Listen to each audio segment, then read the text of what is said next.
শুরু হলো ধূপধাপ শব্দ। যত শব্দ তত স্বাদ। এখানে শব্দ দিয়ে কি তৈরি হচ্ছে? এই খাবার তৈরি হচ্ছে নৃত্যের তালে তালে। একবার দেখলে আপনার তাই মনে হবে। এই খাবার কোথায় যাচ্ছে জানেন? সুইডেন, অস্ট্রেলিয়া, আমেরিকা, ঢাকা, বিভিন্ন জায়গা থেকে কিনে।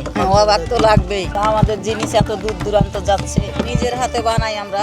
লাড়ু বানাইতেছি, আটার লাড়ু, ছাতুর লাড়ু, চাইল ভাজি দিয়ে মেশিনে পিষতে যাই, পিছালি আইসে চালি মশলা দিই, চাইলে চিলে তখন গুড় মিক্স করে দুইজনে বাহাত দেয় আর দুইজনে নাড়ানাড়ি করি। যখন গোল্লা বানাবো তখন 4 জনই লাগবে।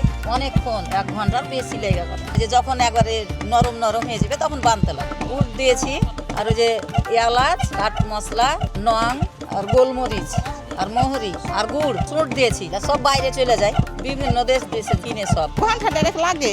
আমরা ছোট থেকে খাই, তো 2-3 বছর থেকে জানে 4 বছর থেকে আগে আমরাই খেতাম। এখন সারা বাংলাদেশে মানে যে কাজ পাই বিদেশে যাচ্ছে। আমার হচ্ছে যে আমি আসলে 5 বছর থেকে অনলাইন সেলার। আমি 5+ স্টার রেটিং প্রাপ্ত দেশের সর্বোচ্চ বিদ্যুৎ সাশ্রয়ী ও eco friendly Walton AC. Walton air conditioner, smart comfort এখন নেক্সট লেভেলে।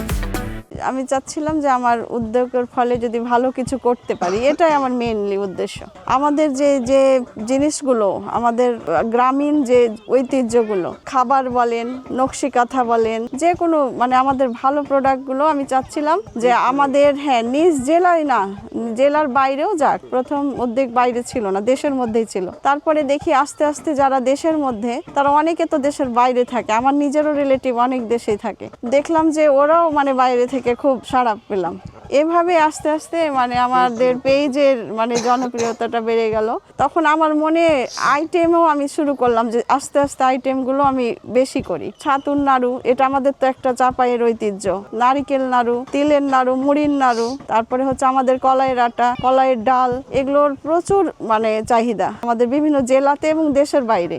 তবে যারা বাইরে থাকে, দেশের বাইরে, ওদের রিলেটিভের মাধ্যমেই জিনিসগুলো আমরা পৌঁছে দিই বিভিন্ন জায়গায়। ওরা তখন আবার দেশের বাইরে পাঠায়। যে দেখেন আমার একদম গ্রামীণ পরিবেশে এদের আমার এই যে বোনদের অনেক পরিশ্রম করে কষ্ট করে তৈরি করা জিনিসগুলো এতটাই সুস্বাদু যে দেশের বাইরে পর্যন্ত চলে যাচ্ছে এবং প্রতি বছরই অর্ডার হচ্ছে।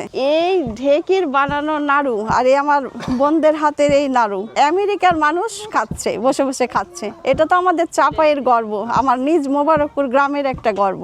আমার কাছে যেটা মনে হয় যে আসলে চাপাইয়ের যে কোনো জিনিস তারা তৈরি করে খুব মানে দরদ দিয়ে। 1 নাম্বার। 2 নাম্বার হচ্ছে পরিষ্কার পরিচ্ছন্নতা, কোয়ালিটি আলহামদুলিল্লাহ ভালো বলেই হয়তো বাইরের মানুষের কাছে এত চাহিদা বেশি। আলহামদুলিল্লাহ আমার তো খুবই ভালো লেগেছে। আর তখন থেকে আমার আরো উৎসাহটা বেড়ে গেছে যে না, আমরা হয়তো বা বিজনেসটা চালিয়ে যেতে পারবো। ছাতুর নাড়ু, আটার নাড়ু, আপনার নারকেল নাড়ু, মুড়ির নাড়ু, তিলের নাড়ু, এগুলো। তারপরে আপনার মধু, ঘি আর হচ্ছে সরিষার তেল, মোটামুটি সব কিছুই মানে আমার যেগুলো আমার কাছে মনে হয় যে এগুলো সেল করার উপযুক্ত, ওগুলো সবই সেল করতে পারে। তারা করে সব কিছু আন্তরিকতার সহিত। তারাও চাই যে এই জিনিসগুলোর নাম হোক, আমাদের গ্রামের, আমাদের জেলার নাম হোক। ওই জন্য তারা আলহামদুলিল্লাহ ওভাবেই তৈরি করে।